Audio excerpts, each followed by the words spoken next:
Traveling through history, the show that uncovers the past mysteries. Washington, Jefferson, Alexander the Great, William the Conqueror, or the independence of the states. Well, welcome to another episode of Traveling Through History. Really glad you're with us here this evening.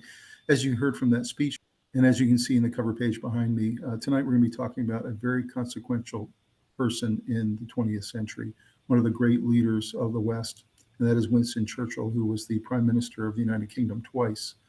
And in his first term, he was the Commander-in-Chief of British forces during World War II.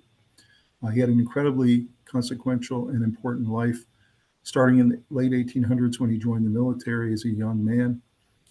Actually participated as an officer in World War I, and then became a politician in between the wars, a very consequential one in the legislature in England. And then, of course, rises all the way through the conservative ranks to become the prime minister in 1940, taking over from Neville Chamberlain. What he was known for was his great oratory skills, his incredible writing skills, his ability to sway public opinion, his ability to rally the troops and rally the people behind a cause, his stalwart leadership, firm and never surrendering, and his ability to really get the people behind a cause. And so that's what we're going to talk about tonight, is Winston Churchill and his great leadership in the World War II period and before and after. And we're going to go ahead and get into his history right now. So as you can see, this is Winston Churchill, wartime prime minister. He was born in 1874 and died in 1965 at 89 years old. There's some great pictures there at the top left. The first one there, he was a politician and an MP in Parliament.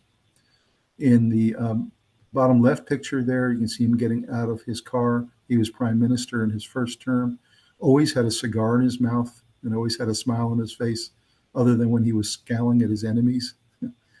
And then there's a great picture just to the right of that of him at one of the major conferences he went to, with Roosevelt sitting in the middle, Stalin to the left, and then Churchill to the right, representing England and the Allies.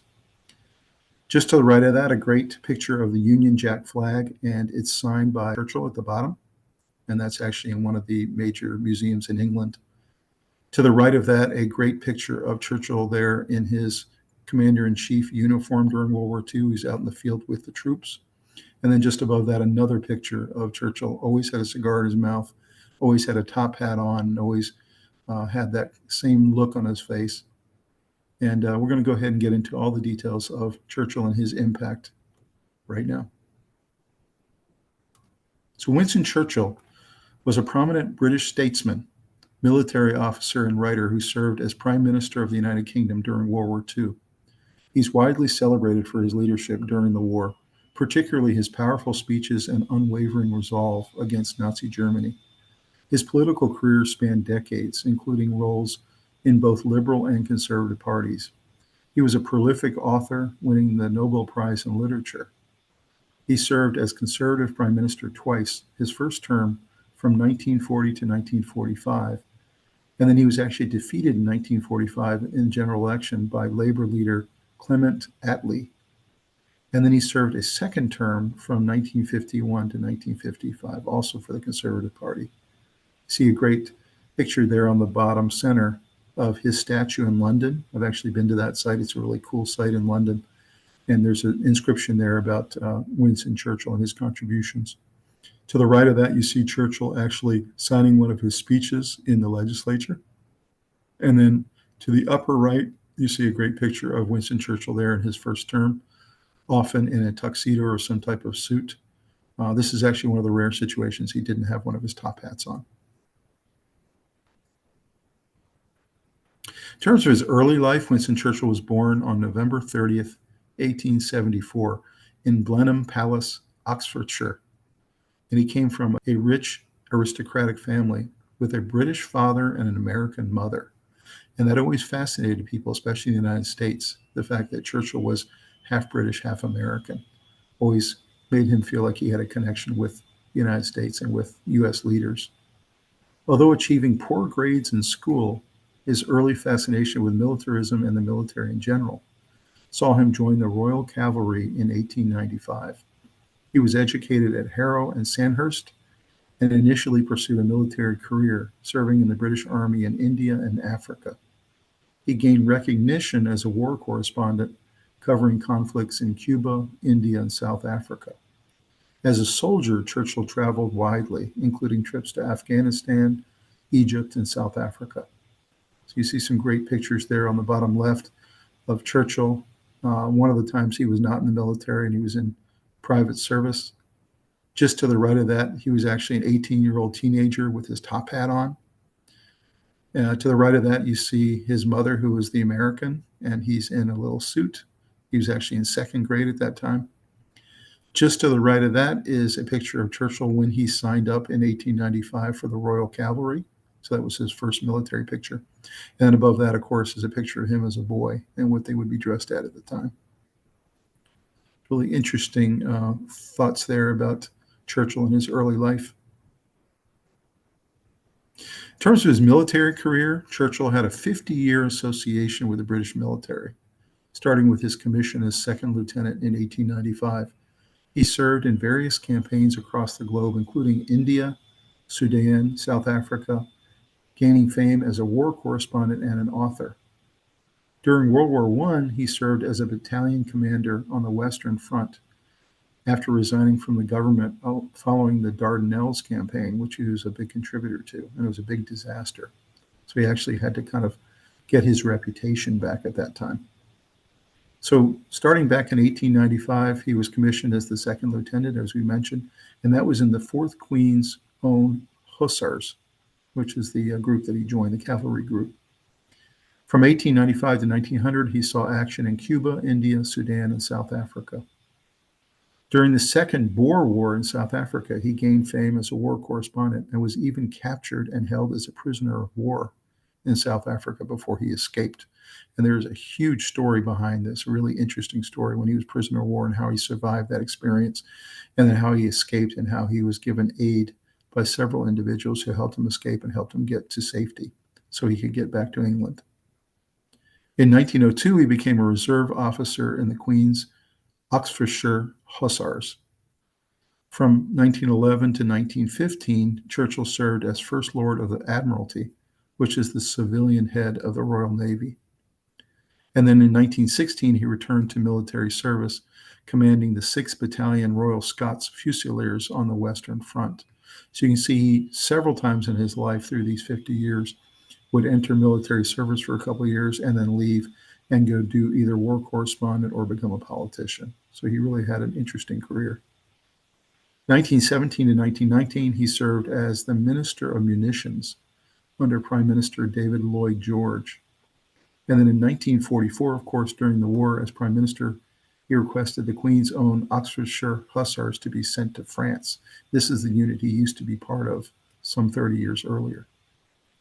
As Prime Minister, of course, during the 1940 to 44 period, he was UK's Commander-in-Chief and led all the war efforts for the United Kingdom and for the Allies with his allied coalition commanders. See a great picture there of when he joined up with the cavalry on the top right in 1895, and that was his horse at the time. And then a picture below that of him as Commander-in-Chief during World War II. In terms of his political career, Churchill was elected as a Conservative MP for Oldham in 1900 before he defected to the Liberal Party in 1904 and spent the next decade climbing the ranks of the Liberal government in the legislature. It's really interesting. He started as a Conservative. He goes to the Liberals for 10 years and rose through those ranks. He was the First Lord of the Admiralty, which was the civilian political head of the Royal Navy, as we mentioned, by the time the disastrous Gallipoli campaign, which he created. He was heavily criticized for this huge error in his life. He resigned from this position and traveled to the Western Front to fight himself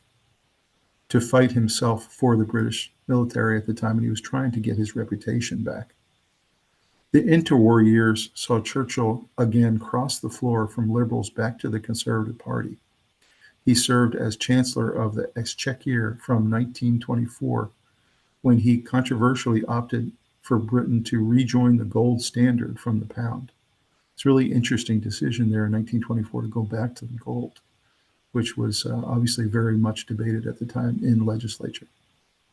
Following the Tory electoral defeat in 1929, Churchill actually lost his seat and spent much of the next 11 years out of office, mainly writing and making speeches. Although he was alone in his firm opposition to Indian independence, his warnings against appeasement of Nazi Germany were proven correct when the Second World War broke out in 1939. Following Neville Chamberlain's resignation in 1940, Churchill was chosen to succeed him as Prime Minister of the all-party coalition government.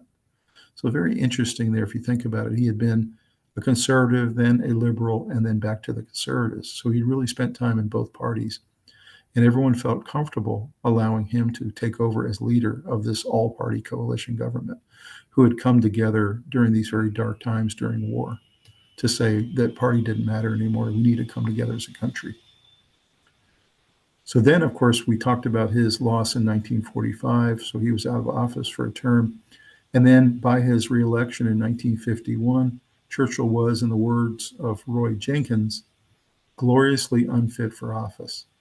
Aging and increasingly unwell, he often conducted business from his bedside. And while his powerful personality and oratory ability endured, the Prime Minister's leadership was less decisive than during the war.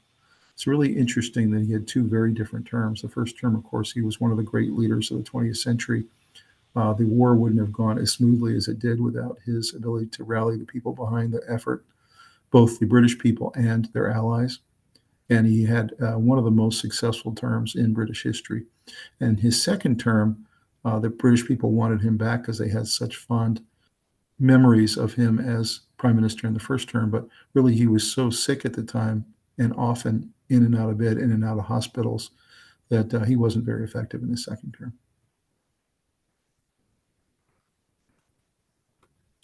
So in terms of Winston Churchill and his World War II wartime objectives, and he laid them out very clearly for the British people. His primary objective during World War II was the defeat of Nazi Germany and the preservation of Britain's empire and way of life. He also aimed to rally the British people and solidify alliances with the United States and Soviet Union to achieve victory. Additionally, Churchill envisioned a post-war world built on principles of freedom, self-determination, and collective security.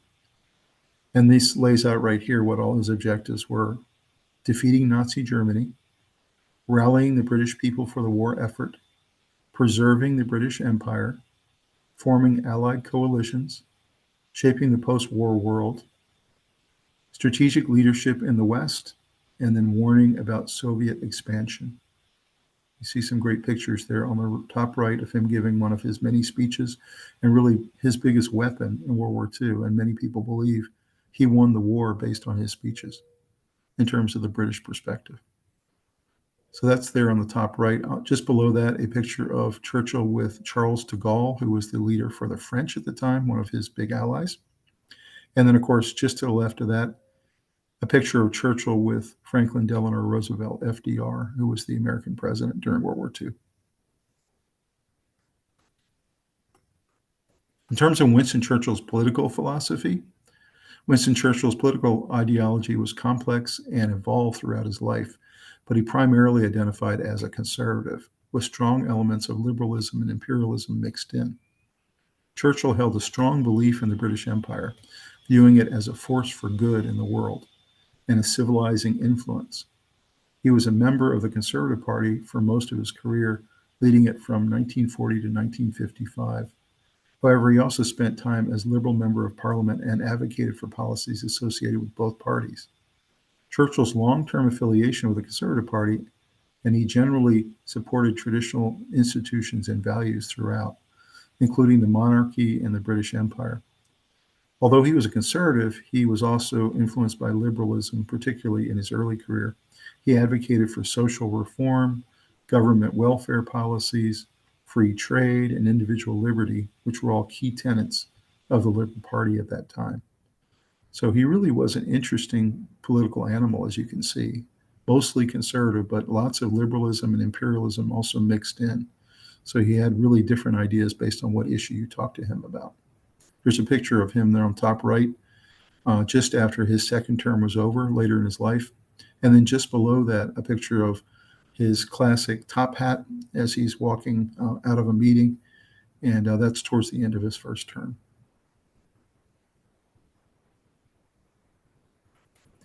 Winston Churchill and his allies in World War II. Winston Churchill's relationships with Allied commanders were also complex and marked by both cooperation and tension.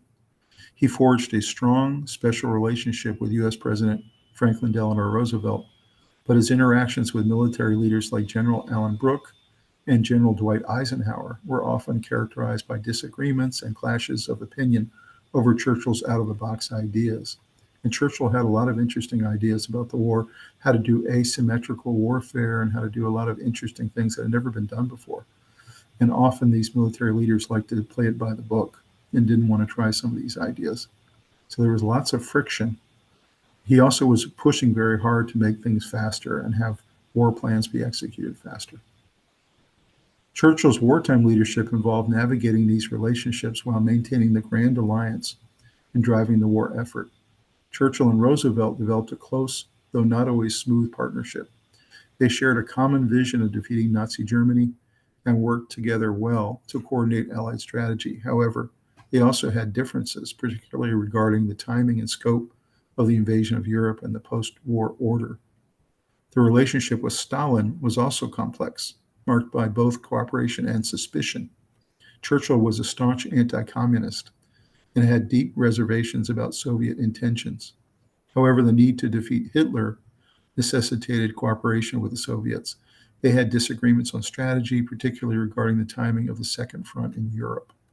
So you can see, really interesting, some of his relationships, and even the good ones were complicated because sometimes there was agreement, sometimes there was not. And in terms of his relationship with Stalin, of course, he did have suspicion because he saw the Soviets getting stronger and wanting to continue to push west and continue to gain more ground as this war was going on. Winston Churchill and his allied World War II conferences, there were three really big ones that he participated in, as you can see here. The first one was the Tehran Conference in 1943. This was the first meeting of the big three, Roosevelt, Churchill, and Stalin. You see a great picture of the three of them on the right there, which showed them at the Tehran Conference. They coordinated military strategy, including the planned invasion of France, which was called Operation Overlord at the time, which resulted in the invasion of Normandy on D-Day on June 6, 1944. So you can just imagine, if you were a fly on the wall in this meeting, what a fascinating discussion this would have been as they were planning out this invasion of Europe a year before it actually happened in 1943. So really fascinating to think about what was discussed in terms of strategy at that conference. Then 2 years later, the Yalta Conference in 1945, and you can see there to the right a picture of the Yalta Conference. This time, Churchill's on the left of that picture. So this conference was held in the Crimean Peninsula. This meeting focused on the post-war reorganization and rebuilding of Europe, including the division of Germany and the establishment of the United Nations. So interesting that they had those three major topics in Yalta. The first one being, how do we rebuild Europe, which has been devastated by war for 5 years? And then the second one is, how do we divide Germany into West Germany and East Germany? And how do we do it in an equitable way? And then finally, the establishment of the United Nations to try to keep peace and try to make sure these wars did not happen anymore. The final conference happened later that year, following the surrender of Germany in Potsdam, 1945. This conference addressed the final stages of the war against Japan and the post-war occupation of Germany. So again, they were getting into more and more details of what the post-war situation was going to be, both in Germany and the rest of Europe, and also how they were going to finish off the war against Japan. So three really important meetings that you see there in conferences that a lot got done and a lot of the strategy was laid out between these important allies.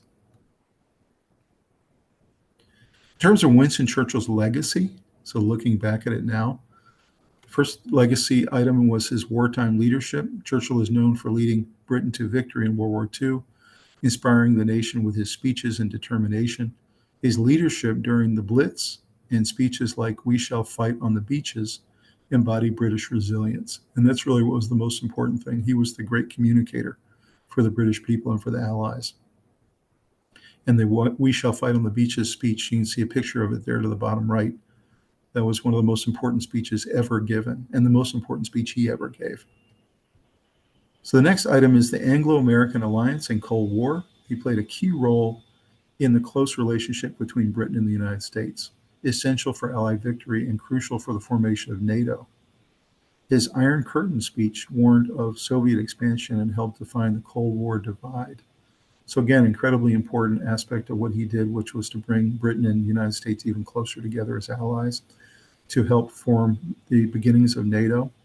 And then, of course, this very important speech he gave towards the end of the war, which was the Iron Curtain, where he talked about Soviet expansion and Soviet desires to keep pushing west, and that he was very concerned about it and suspicious of it.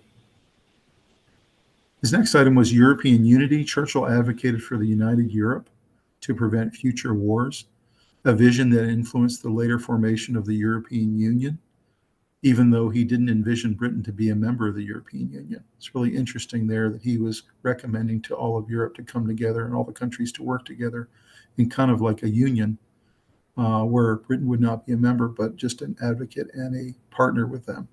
But the idea there would be, let's prevent future wars by coming together and doing business together and preventing wars. The next item there is he was a literary and cultural impact. Churchill was a writer and orator, awarded the Nobel Prize in Literature for historical works, including his memoirs of World War II. His speeches and writings continue to inspire and are even today taught in universities all over the world. That's really an example of how to inspire and how to be a great orator in times of challenge. He did have his controversies. His legacy, particularly regarding his views on the British Empire and colonialism, was always debated and still is today about whether it was a good thing to have a British Empire extending all across the world or whether colonialism actually brings a lot of bad consequences and side effects. His policies related to the Bengal famine of 1943 in India have often been criticized as reflecting imperialistic views and causing tremendous heartache and pain and famine in that country. So you can see he did have his set of controversies he had to work through and still does today in terms of his legacy. The overall assessment of Churchill remains a figure of significance, of consequence, remembered for his foresight, resilience, and commitment to democracy, while also acknowledging the complex aspects of his career. He was voted as one of the most 5 important leaders in the 20th century. So you can see, and really, I think rightly so, this was one of the most important people of the century, one of the 5 most. And you can see all the different contributions he made, World War II and before and even after, and the inspiration he's given the British and their allies as they continue to rebuild in the post-war era. Let's look at some of the Winston Churchill greatest quotes. The first one is, "Success is not final, failure is not fatal. It is the courage to continue that counts." And this really was how he felt. No matter whether you succeed or fail, you just never give up. You just keep going, and eventually you will succeed just through determination and grit. So that really was Churchill to a T. The next one is his feeling on socialism. "Socialism is a philosophy of failure, the creed of ignorance, and the gospel of envy. Its inherent virtue is the equal sharing of misery." And this really is how he felt about socialism and about communism, that he was a capitalist all the way. He was all about individual freedom. He was about being pro-business, and he was about building economies. And he felt socialism really was all of these things, that it eventually became misery for everybody. And of course, Margaret Thatcher, many years later, picked up this theme as well and talked about how socialism really was the sharing of misery.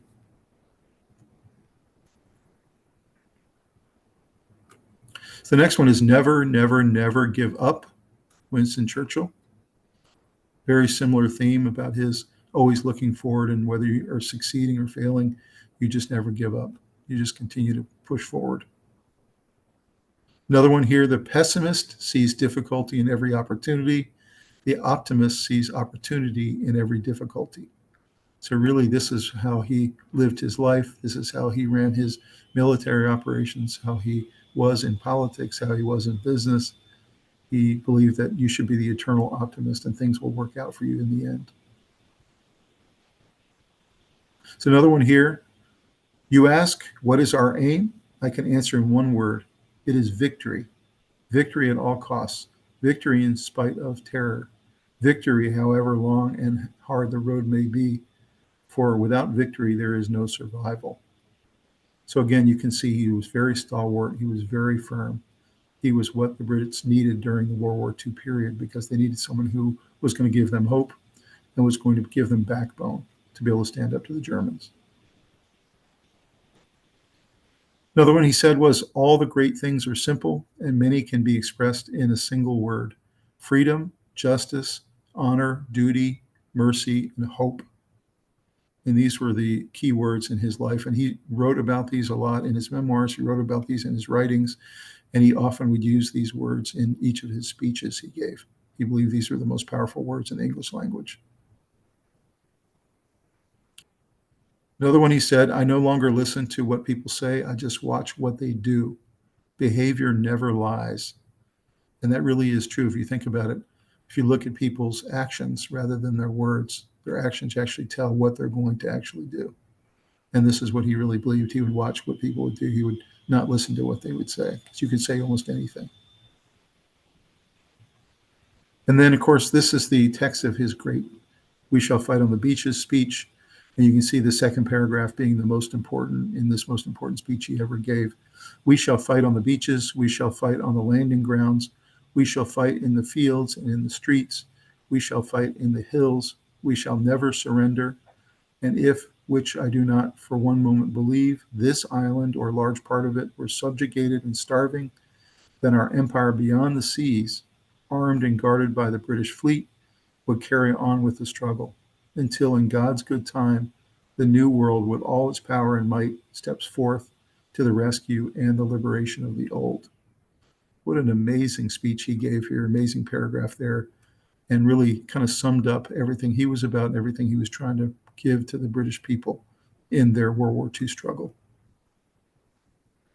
So you see what an incredible leader Churchill was, and he came along at the right time when the United Kingdom and their allies really needed someone like him, somebody who wouldn't back down, somebody who was incredibly strong, who had a lot of grit, who had been knocked down many times in his life and gotten back up.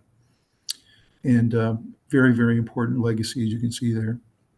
Let's go ahead and take a look at a couple short videos, and then we will come back and talk about them on the other side. We'll just want to take a moment to do a shout out to our sponsor for tonight's Traveling Through History episode, and that is Barnes & Noble. And just one of my favorite places to go, have one very close to my house, go to it quite often. I like to go through there and just browse through all the great books and magazines. They have CDs, DVDs, everything you can imagine. They even have a little cafe in there. You can sit and drink your coffee or your hot chocolate. It's just a great time. And so definitely check out your local Barnes & Noble store, or go to barnesandnoble.com and go check out a book and purchase something, or just have a great afternoon sitting in there and looking at all the great offerings that they have. So again, thank you so much, Barnes & Noble, for sponsoring us tonight. We'll see you next time. From number 10 Downing Street, the Prime Minister makes the momentous announcement for which the world had been waiting. Yesterday morning at 2:41 a.m. at General Eisenhower's headquarters, General Jodl, the representative of the German High Command, and of Grand Admiral Dönitz, the designated head of the German state, signed the act of unconditional surrender of all German land, sea, and air forces in Europe to the Allied expeditionary forces and simultaneously to the Soviet High Command. Hostilities will end officially at 1 minute after midnight tonight, Tuesday, the 8th of May. We may allow ourselves a brief period of rejoicing. Today is Victory in Europe Day. Tomorrow will also be Victory in Europe Day. But let us not forget for a moment the toils and efforts that lie ahead. Japan, with all her treachery and greed, remains unsubdued. The injuries she has inflicted upon Great Britain, the United States, and other countries and her detestable cruelties call for justice and retribution. We must now devote all our strength and resources to the completion of our tasks, both at home and abroad. Advance Britannia! Long live the cause of freedom! God save the King! Sir Winston Churchill was a prominent British statesman, military leader, and writer, who left an indelible mark on the 20th century. Born on November 30, 1874, in Oxfordshire, England, Churchill was born into the aristocratic family of the Dukes of Marlborough. His father, Lord Randolph Churchill, was a prominent conservative politician, and his American mother, Jenny Jerome, was an American socialite belonging to a prestigious New York family. His childhood was privileged, with Blenheim Palace serving as his ancestral home. However, his relationship with his parents was often distant, leaving him to develop a strong sense of independence and self-reliance. As a student, Churchill struggled academically but found solace in his love for history and literature, nurturing his oratorical skills and developing a keen interest in politics and military affairs. In 1895, Churchill embarked on his military career, joining the British Army. He saw action in various campaigns, including the war in Sudan and the Second Boer War in South Africa. During the latter conflict, Churchill's bravery and leadership shone through, particularly during his capture and subsequent escape, which earned him significant media attention and elevated his public profile. His first-hand experiences as a war correspondent, and his subsequent writings further solidified his reputation as a writer and storyteller. Following his military service, Churchill transitioned into politics, winning a seat as a Conservative Member of Parliament in 1900. He quickly made his mark in the political arena, advocating for social reform and establishing himself as a progressive conservative. However, disillusioned with the Conservative Party's policies, Churchill crossed the aisle in 1904 and joined the Liberal Party. This move marked a significant shift in his political ideology, aligning himself with more progressive and social reform-oriented principles. Churchill's political career soared in the early 1900s. As president of the Board of Trade, he championed policies to improve working conditions, labor rights, and social welfare. He also played a crucial role in the establishment of the Old Age Pension Act of 1908, which provided financial support for the elderly. Subsequently, Churchill ascended to the position of Home Secretary in 1910, where he faced numerous challenges, including managing labor unrest and suffrage movements. Churchill's political career faced a setback during World War I. As First Lord of the Admiralty, he devised the ill-fated Gallipoli campaign in 1915. Intended to secure a supply route to Russia, the operation resulted in heavy casualties and failure, tarnishing Churchill's reputation and leading to his resignation from government. For the next decade, Churchill found himself on the political sidelines, writing extensively and honing his skills as an orator. During the interwar years, Churchill issued stark warnings about the rise of Adolf Hitler and the Nazi regime in Germany. Although initially dismissed by many, his prescient analysis of the dangers of appeasement and the need for rearmament proved prophetic. However, his vocal opposition to appeasement policies, particularly the Munich Agreement of 1938, made him a polarizing figure within his own party. Churchill's finest hour arrived when he assumed the role of Prime Minister of the United Kingdom on May 10, 1940. Facing the imminent threat of Nazi Germany, he inspired the British people with his resolute resolve, delivering iconic speeches that rallied the nation during the darkest days of the war. His unwavering determination and refusal to surrender to Nazi aggression proved pivotal in boosting morale and uniting the country. Throughout the war, Churchill formed crucial alliances with Allied leaders, including the US President Franklin D. Roosevelt and Soviet Premier Joseph Stalin. Together, they navigated the complexities of war, forming strategies and ensuring the eventual defeat of the Axis powers. Churchill's leadership during the Battle of Britain, the North African Campaign, and the D-Day invasion solidified his reputation as one of the most influential figures of the 20th century. Despite his indispensable leadership during the war, Churchill's Conservative Party suffered defeat in the general elections of 1945.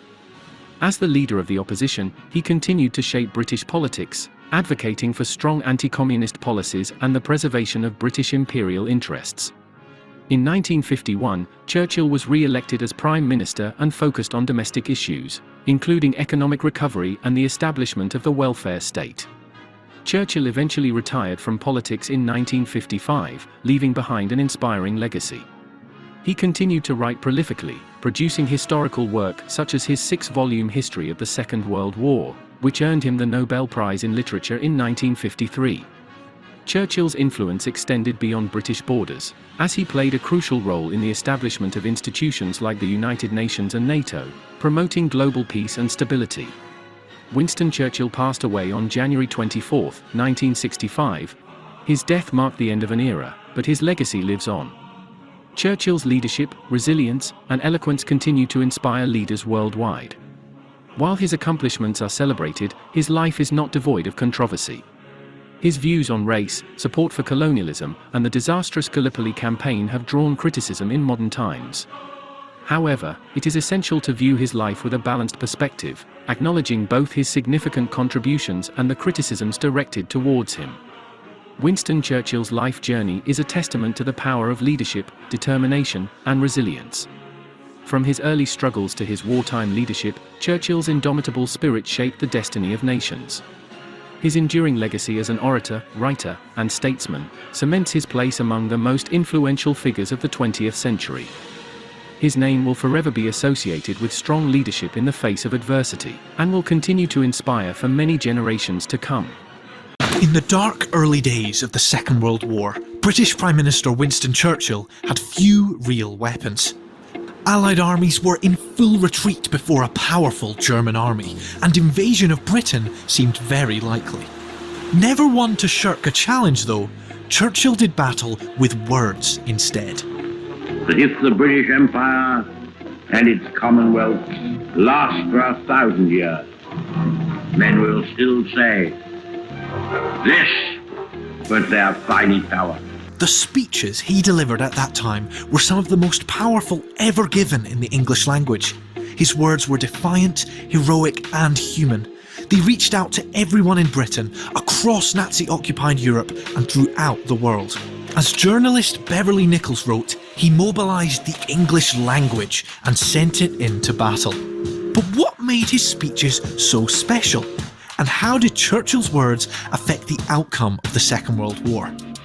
Churchill used language almost as a weapon, and he was well known for his barbs and for his witty remarks. He had a fantastic control of language, therefore not surprising that he was eventually awarded the Nobel Prize for Literature, and this reflects the power of his words and the fact that it had immense popular appeal. When Churchill became Prime Minister in the summer of 1940, those skills would be tested to the full. Britain was losing the war, and things were only getting worse. In fact, on the very day that Churchill fulfilled his life's ambition, Germany had, that morning, began their blitzkrieg in France, Belgium, the Netherlands and Luxembourg. He also faced hostility from within his own party. Churchill had only become Prime Minister because the obvious candidate, Lord Halifax, had declined the position. Already a politician for 40 years, Churchill was considered by many people in Britain to be a warmonger, an adventurer and an opportunist with poor judgment. Crucially though, Churchill used his words to rally the nation in defiance of Hitler. What Churchill managed to do was radiate confidence and belief, picking up a anxious and worried country and leading it forwards to the point where it had the belief they could win.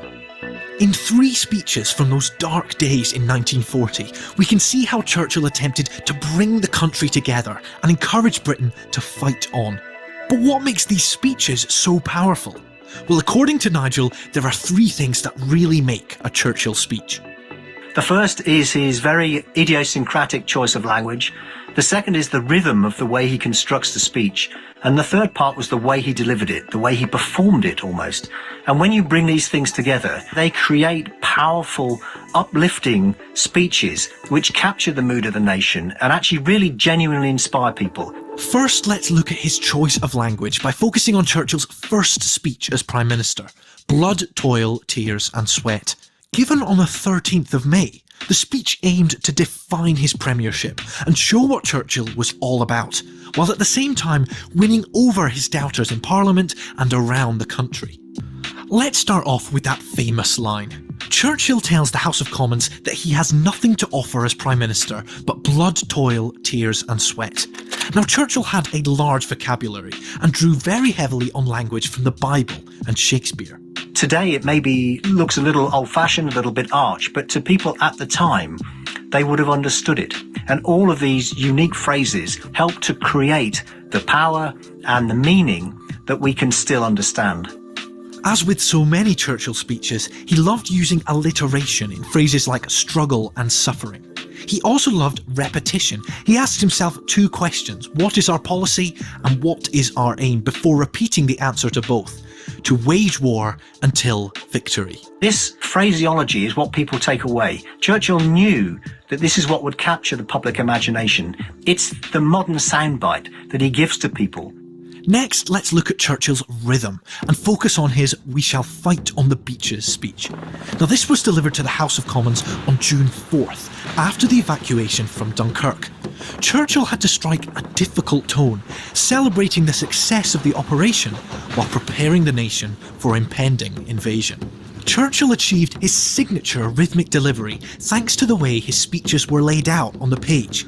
They were set out in up to 5-line indented paragraphs, similar to psalm form. He had his typists put them in very short lines so that he knew exactly where to breathe, where to pause, where to give that dramatic moment. They're almost like spoken word poems in that he brings out the power of the individual words through the construction of the rhythm. The most famous part of this speech uses anaphora to make its impact. The rhythm generated from the repetition of the phrase "we shall" builds up to the climax, the part he wants the audience to remember. Repeating, "we shall do this, we shall do that," until he gets to what he really wants to say, which is, "we shall never surrender." And that is the key point he wants to get to. But he doesn't just say that, he brings people forward. He excites them, he inspires them, so that when he tells them that we as a nation shall never surrender, they believe him. Finally, let's look at Churchill's delivery, which would only become a part of his speeches later in the summer. Today we know about Churchill's speeches from the recordings that we have, but many of these were made after the war. The first of these speeches were largely read by the public in newspapers. Reading was as powerful as listening. But what happened when he moved on to the radio is that his voice became the instrument of reassurance and inspiration. Of course, the best way to experience the power of Churchill's delivery is to listen to him directly, in this case delivering their finest hour. This speech was made on June 18th, after France had sought an armistice with Germany. Morale was at a low point, but Churchill was trying to inspire the nation not to give in by placing these events within a larger historical context. What General Weygand has called the Battle of France is over. The Battle of Britain is about to begin. Upon this battle depends the survival of Christian civilization. Churchill's delivery had to be faultless to get his ideas across, but public speaking wasn't something that had come naturally to him. He had to work hard over the years to overcome a slight speech impediment. He couldn't say the letter S very well. He had a bit of a lisp, and he did this by control, by controlling the rhythm, by controlling the delivery, by stopping and speaking slowly and carefully. Bring all these pieces together and you can see why Churchill's speeches have such power to this day, and how they helped bring belief back to the British people. Opinion polls, then in their infancy, showed that between July 1940 and May 1945, Churchill's approval rating never dipped below 78%. He reached out to the people, and he not only made them believe that winning the war was possible, but he also convinced them that they were right to trust in him, because in the end he would lead them to victory. And that's exactly what he did. On the 8th of May 1945, Churchill stood above a buoyant crowd in London, having given another signature speech.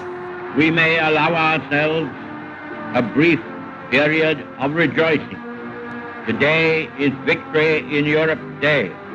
But despite the elation on that glorious day, it's Churchill's speeches from 1940 that we remember best. That reassurance, that uplifting, that inspiration, all of which he does in the summer of 1940, is all reflected in the speeches that he gives.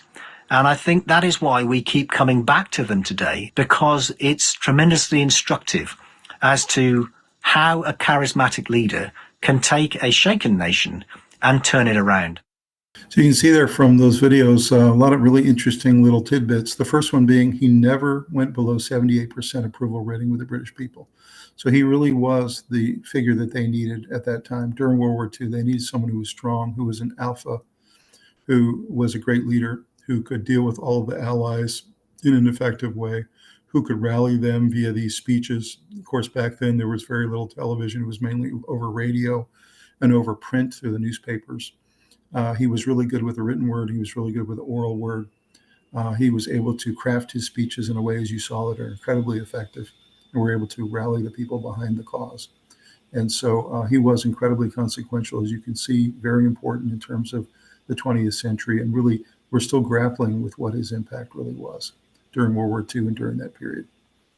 A lot of other interesting things there. They talked about his early life, some of the mistakes he made, how he came back from them, was able to resuscitate his political career, his military career, and then, of course, rise all the way to prime minister and to lead the country through the most incredible and difficult period of their history and existence. And so hopefully you enjoyed that. You learned about Winston Churchill, learned about his history, his military career, his political career, his impact on World War II and beyond, and that you learned about this incredible speech maker, orator, and figure in history that really was this important. And hopefully you will want to dig a little bit more into Winston Churchill, learn about him. There's a lot of great materials to read about him. There's a lot of great materials to read that he wrote himself. You heard about the 6 volumes about World War II and the history of it that he won the Nobel Prize for. I would definitely recommend that as a read. And you can just spend time reading all of his speeches, and it's really fascinating to hear what he was saying at the time and how he was crafting those to really hit the mark of what the British people needed to hear. So thank you very much for joining tonight. Please like this video and subscribe to the channel. And we have got a lot of great episodes coming your way. We really look forward to you joining us on the next episode of Traveling Through History. Have a good night. Traveling through history,